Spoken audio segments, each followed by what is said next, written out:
talking 2026. It's hard to believe. The reality is that Everybody buys it. It's just Because replenished it's better always than there. everything else. It's always in your face. and we were conservative about our prediction in 2025, and I think that we nailed it. I do think that might impact the rejection rates. Dip was disgusting. It was the bane of my existence. Our third leg of the tripod, co-founder Andrew Lynch. Calling all CPG shippers, truckers, and logistics pros. Welcome to the Truck Yeah Podcast, your ultimate cheat code for smarter shipping, smoother logistics, and dominating the shelf where it matters most. Buckle up. It's time to learn, laugh, and get your freight on. Ladies and gentlemen, welcome back to another edition of the Zipline Logistics Podcast. My name is Jesse Jewett. Joined with me, as always, Teddy Lee Knox. Hello, Teddy. Hello, how are you? Wonderful. We got our favorite recurring guests. Yay. Some might call him our third leg of the tripod. Co-founder Andrew Lynch. Welcome back. Heyo. Thank you. I feel great as a third leg of the stool. I spent most of my teenage years as a third wheel, and so I feel right at home. Yeah, well, you are at home here on the Truck Yeah Podcast. We're talking 2026. It's hard to believe we're finishing 2025 with a flourish. We are in the midst of Q4 2025, holiday season, freight market, busy season, if you will, peak season of the freight market. But we're headed into 2026, and we wanted to bring you on again to talk about things. So we're going to talk about the freight market in general, specifically CPG, supply and demand, volumes, rejections, rates, and then retail buyers' responses.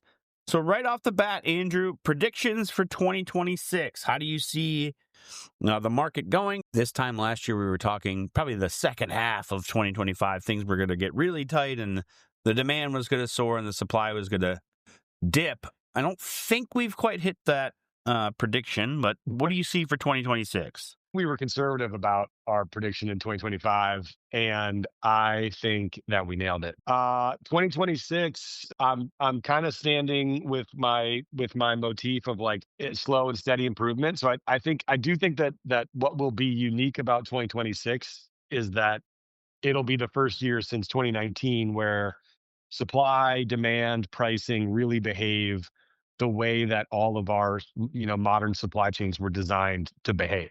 There's going to be predictability. There's going to be consistency.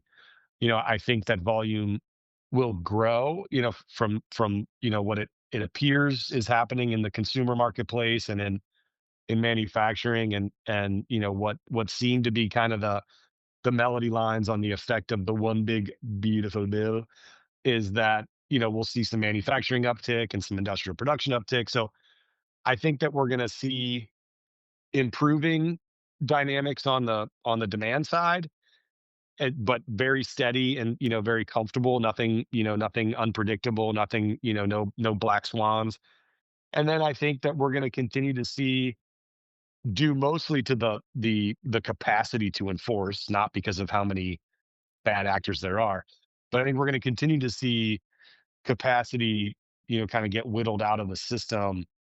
But I think those two things are going to come together in a very slow and organized manner. Mm-hmm. And so I think it'll feel for the first time a little bit more like a pre-COVID environment. That's my wish, hope, and prediction all in one. This is a lovely picture. I like this.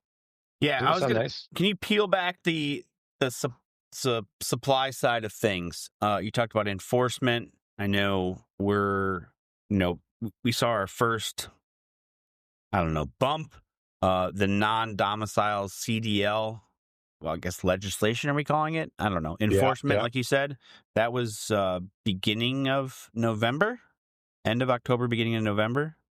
Was that when that first Yes. wave Mhm. happened? Yep. And then now we're seeing, recently, early December, we saw a kind of, for lack of a better term, crackdown on schools, if I'm not mistaken, of CDLs, quote unquote, schools that were issuing CDLs at a rapid pace to, as far as the entities are concerned, not qualified folks. So that was adding drivers into the supply side.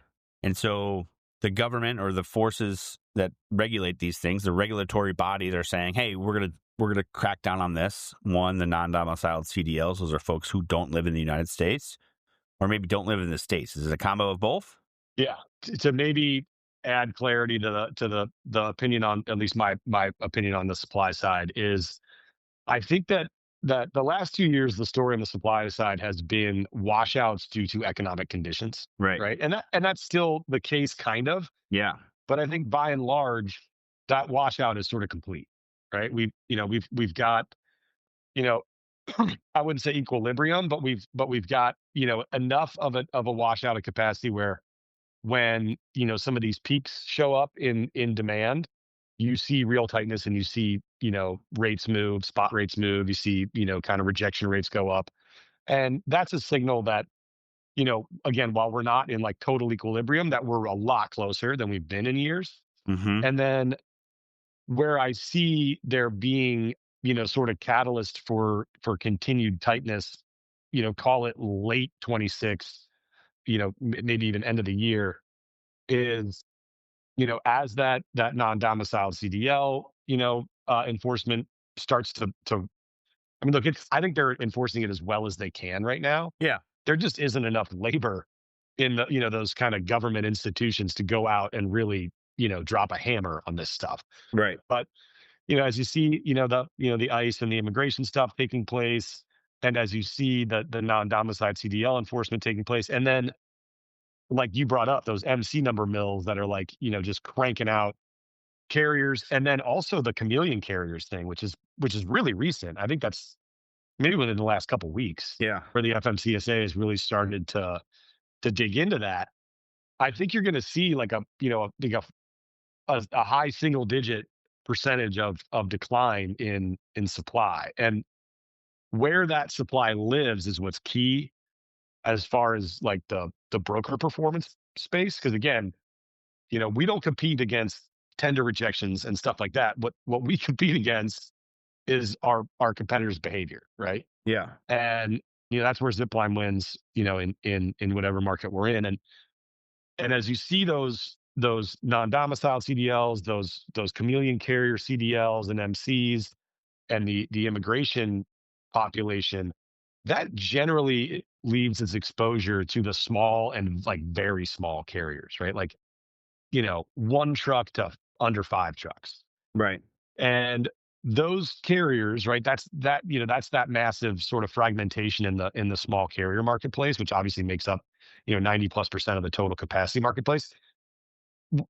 What's maybe not unique to Zipline, but what I think is should be comforting to our clients, and what the message that we're giving to our clients is, that's really not our population. We're not, we've always moved like kind of high value, high visibility stuff. So like that really, really tiny carrier population really isn't where we play. Yeah. And so, what I think you'll see when you look at like the performance of really, really large 3PLs and brokers, where their capacity teams, kind of their whole play is like this high volume. They touch all of these little teeny tiny carriers. A lot of these little tiny carriers move almost all of their freight through the very large kind of top 10 3PLs. That, as that capacity starts to disappear, whether legitimate or not, it's going to affect how those big guys perform. Yeah. And it's, it will create a rising tide for the entire marketplace, just because those things obviously work on macro levels. But when it comes to performance, which is really the only thing that we care about at Zipline, I think there's danger for shippers that are really heavily exposed to like, not to like name names, but like let's just say to like the heavy DFM guys, the really, really heavy, sort of automated marketplaces. Yeah. Or heavily automated marketplaces where, the primary mission, whether it's a bro, spitting into a Celsius can while, making 200 calls, or whether it's an AI, the goal of that thing is to pick the cheapest truck, right? And it always has been. And so, Yeah, I think that, as we've sort of talked about, over the last couple quarters of these predictions, it's really about the risk is not in price. The risk is in service. There's been a risk to service the last 6 months, and I think there's going to be a heavier and heavier risk to service as the months progress. I think you bring up the point of like pre-2019 market. And before that, I always think of the struggles of being a brokerage and the, I guess, reputation that came with it, which Zipline is not. And I think when everything happened with the tariffs, this is a very reactive industry as it is, but people were kind of scarred by what happened with the tariffs and not being able to get materials, their imports and exports being more difficult. And I think when people learned about the non-domiciled, they kind of overcompensated, and a lot of people went to asset-based only. And I think where that is going to go is it's going to actually impact the volumes and rejection rates, because most people don't put all of their eggs in one basket. And I think that it's important to note that you have to have a diversified supply chain, and only using asset players can be difficult. We've heard a lot of partners say too that you need to have both. You need to be able to have network capacity that can handle anything and adjust quickly with the market. So I do think that with all of this, with, impacts happening to the supply side, carriers leaving the marketplace, I do think that that might impact the rejection rates and overall volumes. And then just based off reestablishing what Zipline is, what 3PLs actually are, not just the ones spitting into Celsius cans. Is that the new group that we're identifying? Well, nobody's dipping anymore, right? So I was making a pre-COVID reference. Right now, it's all about the nicotine pouch. It could come back. It could come back with pre-COVID market rates. I hope not. Dip was disgusting. It was the bane of my existence before we had cleaning staff at Zipline. But yeah, I mean, I think you're right, Teddy, about that, and I think it's a good point. I think it also, like, one, right, wrong, or indifferent.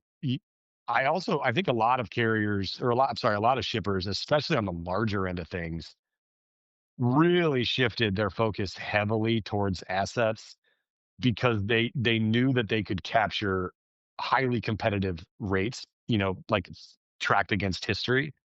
And whether they were highly competitive, like this specific marketplace is in question, but against history, they could say, hey, we're going to spend less in 2025 than we spent in 2022 by shifting all this freight over to these asset guys, and they're going to drop trailers, and it's going to be efficient. And those guys look like geniuses. It's like, it'd be like being a stockbroker for the last 2 years. Like, yeah, dude, yeah, you look like a genius, right? And no matter what you did, the number went up. Right? No matter what those guys did, the service stayed high. They could continue to drive rates down. They could jam, accessorials down people's throats and tell them to swallow it. But, those folks, hopefully they got promoted before, this market fully shifts, because, what looks like a genius move, especially with how prolonged this environment has been, is probably not gonna age that well as things start to turn, because again, like, we still, we can talk about all these shifts that are happening, and they're marginal. It's a couple, 3% here, 4% here, maybe it's 5 to 7% on the non-domiciled and chameleon carriers. But like, when you zoom out, driving a truck is still an incredibly taxing job, and not an attractive one to a younger demographic. Owning a trucking company still requires incredible cost and price demand, a discipline, and are exceedingly difficult to own and manage. Insurance costs continue to rise, labor and parts costs continue to rise. Like, it is still really hard to be in trucking. Yeah, and the capacity is less elastic, I think, on the expansion side of things, as we have seen it be on the contraction side of things. Like, capacity is exiting the market faster and faster, and I think we'll continue to exit faster over the next, couple quarters. And replacement capacity is not going to be quick to show up. Right. And so that's going to continue. I think that hopefully that makes for a healthy operating environment, for a longer term than, just kind of these usual bull markets, as Freight Waves likes to call them. I feel like we should have done like a little like remix of like podcasts that have happened this year, because what you just said just reminded me of the podcast with Larry Darlington where we talk about CPG and bulk transit, and in it he said the biggest mistake you can make is owning your own trucks. It's not a good business decision. Now he says it a little bit differently than that, so you should listen to it to hear it. But it's just one of those, someone who owns a company, not what he would advise.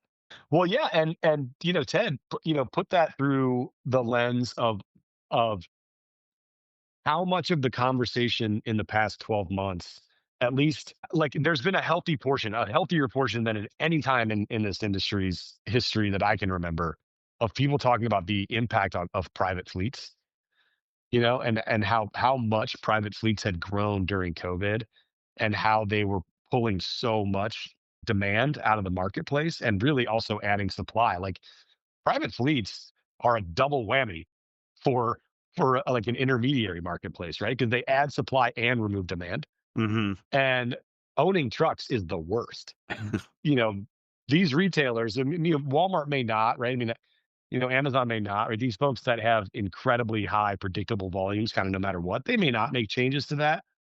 But I'd be willing to bet that Target, whose profitability is suffering immensely and has to make big changes, and a lot of other major retailers that are really starting to see positivity on their kind of top line numbers, that they're going to take another look at that private fleet decision that they made during COVID, and start to really reevaluate, like, oh wait, these drivers are now super expensive. There's our insurance costs are, up 30-40%, but to where they were before we made this call.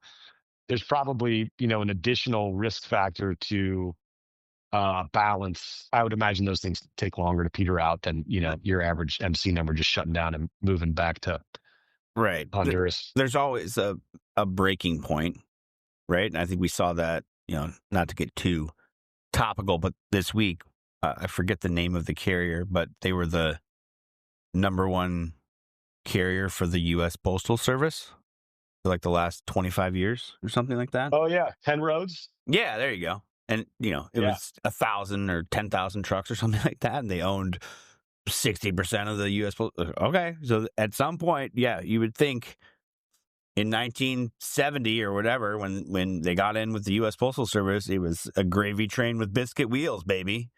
And now here we are, and it's like, oh, ever heard of this thing called email? That's impacted things. And, people don't want junk mail anymore. So that's changed significantly. And all of a sudden, the gravy train starts drying up, and you've got 1,000 trucks that are operating all these routes, and you got to figure it out. So it can happen quickly, or that didn't happen that quickly, but, there is a tipping point at where it makes sense. I mean, I think we probably saw that with like the e-commerce boom. That's still happening right now. And these retailers have decided to build, warehousing and store spaces. But again, we're getting off topic a little bit. But again, there's a tipping point for all this stuff. And like you said, the costs can't just rise forever and expect something not to change. So watch this space. We'll talk about it for our 2027 predictions. But let's dive into, Andrew, to the CPG specifically. Like, do you have any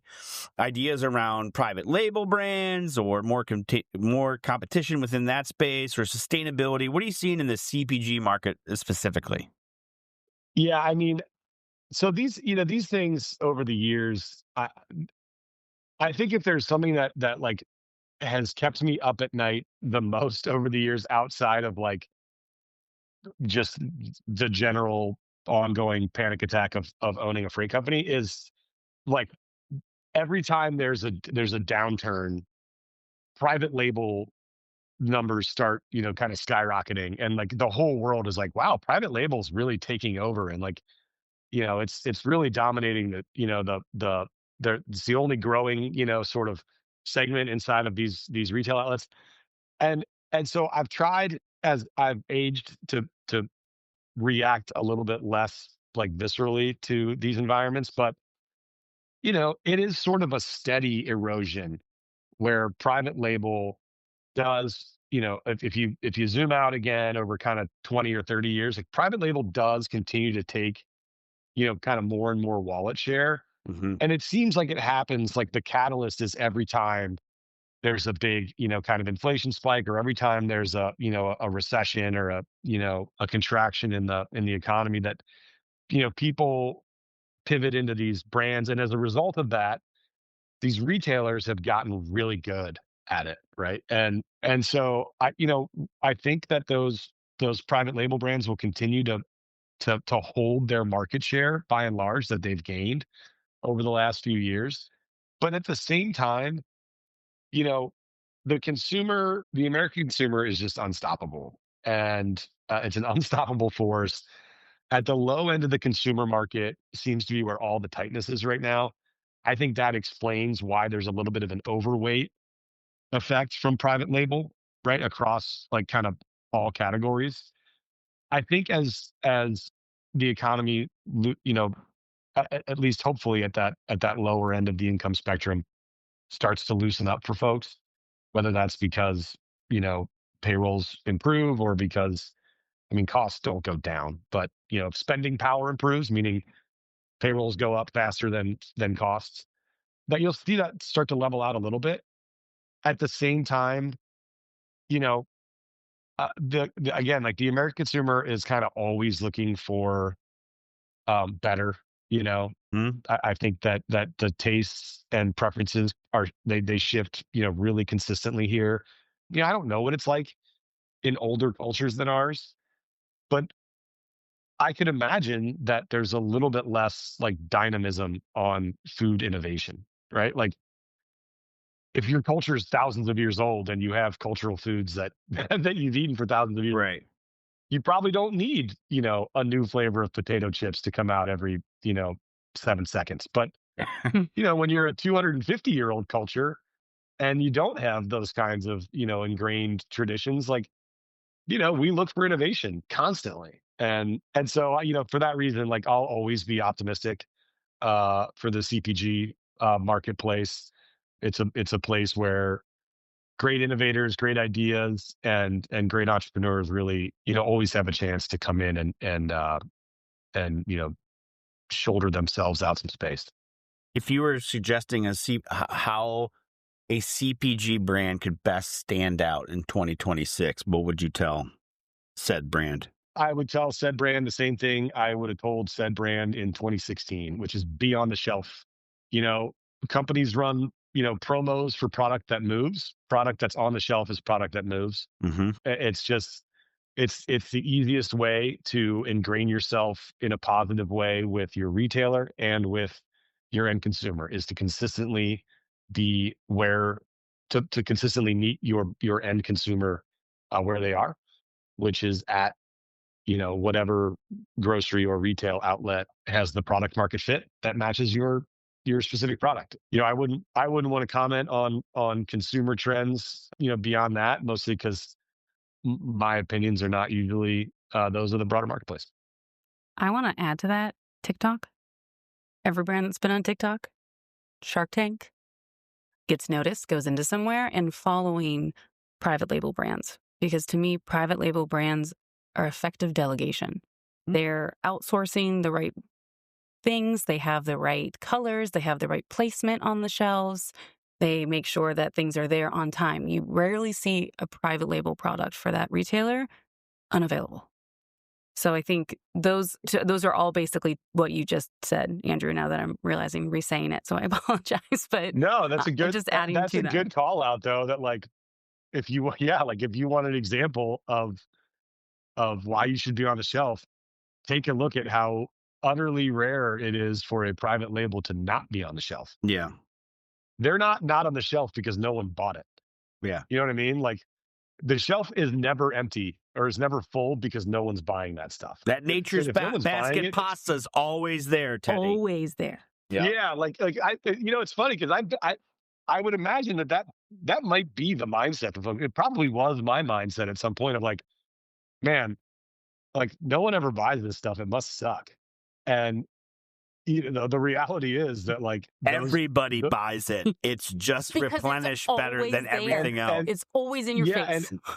And everything is run so efficiently that like, look, if something isn't getting bought, it's definitely not on the store shelf next week. It's just not. And so, if you're seeing it and it's on the shelf, it's because that brand knows, what the hell they're doing from a customer supply chain perspective. And it's because the retailer, as everyone should expect, is running their business well. And that goes back, Teddy, to what, and really, I guess both of you, when we've been customer facing, like whenever we've talked to sort of larger markets, whenever we speak at a show, it's always about like, you should expect that on the from the DC to the store shelf, that your retailer operates perfectly. And that may not always be the truth, but at the end of the day, the only way you can plan your business and only way that you can actualize those projected sales based on the deals that you signed with retailers to start the year is for you to assume that and operate that way. And 99.9% of the time, you're going to be rewarded for that. Like, assume that if my product is due in the store or if I'm going to have empty shelves on Monday based on throughput, and the DC wants my product on the Thursday before, that retailer has it nailed. And that if that stuff is not there on Thursday, you will have empty shelves on Monday. But if it is, you won't. And operating to that level of perfection on your side to mirror what that retailer's doing, I mean, that really is the game for these guys, in my opinion. Boom. You heard it here first, last, and everywhere in between. Well, I think that's going to wrap it up. So just to review real quick, we think there's going to be a slight decrease of the supply. The demand is going to stabilize, if you will, and we're starting to see kind of back to pre-COVID numbers. Certainly the CPG brands are figuring out the way. But as always, get the product onto the shelf. It's always about delivering to your customers and owning that process and finding a partner like Zipline to help you out. We touched on tariffs a little bit. There is going to be a reference to a tariff tracker in the show notes, so take a look at that. Reminder to everybody, these are just predictions. Anything can happen in 2026. As always, thank you for listening. Leave us a 5-star review on Apple or Spotify. Andrew, thank you for joining us once again. We'll see everybody next year in 2026.